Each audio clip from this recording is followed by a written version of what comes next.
lot of people always ask me for book recommendations. So what I'm gonna do is read you guys a list of all of the books that I plan on reading in 2020, and these books are all in order. So before the year starts, I always create a list of all the books I'm going to read for each month, and it's usually 1 to 2 books. I don't try to overwhelm myself. I try to give myself room to read, and so to read and to learn and to soak in the knowledge. So I have it right here on my iPad, reading this directly off of my blog. So if you go to my website and you click on the post that's called 14 Self-Development Books to Read in 2020, it's going to be the same list that I'm reading off right here. So in January this month, what I'm reading is Managing Oneself.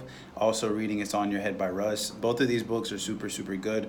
The reason why I chose them is because it's about getting like your mindset ready. It's about, preparing your mind for the rest of the year. Managing Oneself is a book I would highly recommend everybody read, especially at the beginning of the year. It just gets your mindset ready, to take the actions that you're wanting to take. And It's On Your Head by Russ. I had just seen him talking about it, figured I would add it to my list. And it ended up being like really good. There's a lot of cool gems and it's a super easy read. So in February, I'm reading On the Shortness of Life and this book called Essentialism. Again, I try to not just pick like random books, but I try to map out the order and I try to think of like what I'm trying to learn and the results that I'm trying to get by the end. So January is mindset. February is a little bit of mindset too, but we're talking about how we can do more with little. So On the Shortness of Life, I've never read either one of these books, but from what I've seen, it's more about learning how life is short, how we need to take advantage, and essentialism is how to do less with more.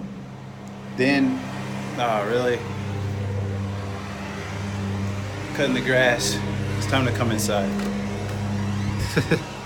um, then, for, let's say where we're at, March, I wanted to learn some stuff that wasn't just like about mine. I wanted to have a little fun with it.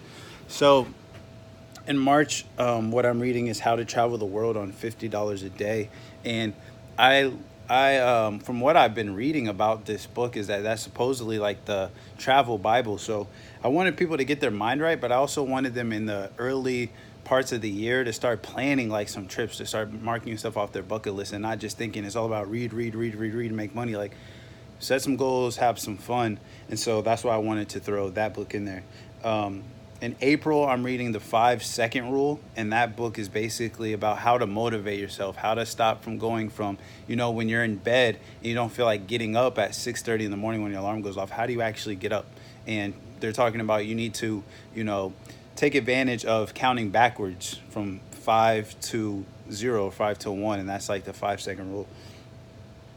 In May, I'm reading The 4 Hour Body. The reason I'm reading about that is like you have to take care of your health, and I wanted to do that before it's summer. So you have May, you have June, July. You're working on your body, all those, so people can start to learn about what to eat, exercise to do. I felt like that was something that was important to throw in there. June, The Warrior of the Light. I read The Alchemist, and this is by the same author. So if you ever read The Alchemist, you know how good that is. If not, super classic. So the author wrote this, so I figured that'd be a good read. July is The Compound Effect. So July is kind of like in the middle of the year. So I wanted people to see with the compound effect that what you're doing over time, these small little things, like they add up. So don't just think, oh man, I only got a little bit done. A little bit over time ends up being big. And so I want to throw that in the middle of the year. That way you look back on all that you've done. You're like, man, all this stuff I've been doing from January to here has got me somewhere. Then also to know that where you're going from July to December, it might not be huge steps every single day, but just being consistent with it will take you somewhere. August, Rich Dad, Poor Dad. I want people to start learning about finances. Wanted myself to learn about finances. That's a classic book, but I haven't read it, so I wanted to add that to my list. September is The Thank You Economy. That's by Gary Vee. It's about basically being thankful. I thought that would be a really good book to read just personally and business-wise.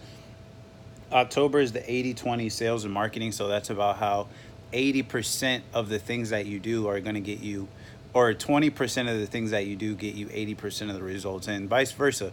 And so it's kind of about the same thing of like, you don't have to try to do so many things. Figure out like what the majority of things are are going to get you those results. So that's going to be a dope book. Then the 4 Hour Work Week.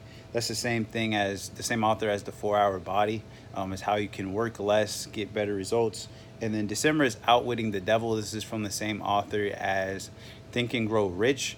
And so I figured that actually I did a post where I was asking for suggestions, and so many people recommended this. When I looked it up, I liked what it was about. It's talking about how to outwit the devil, how to overcome these flaws we have as humans, and how to find success. And so those are the 14 books that I'm gonna read. Again, like I said, you can find this on my blog. All you have to do is go to my website, dgreen.com. You'll see it. And then also what I put within the blog post is a section for you to download my top 25 self-development books. So if you're looking for other recommendations, all you have to do is hit that list. It's free.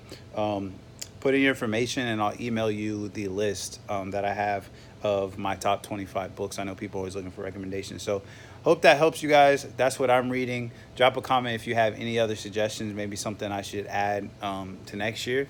But hope you guys like this video and you found something that maybe you'll read this year.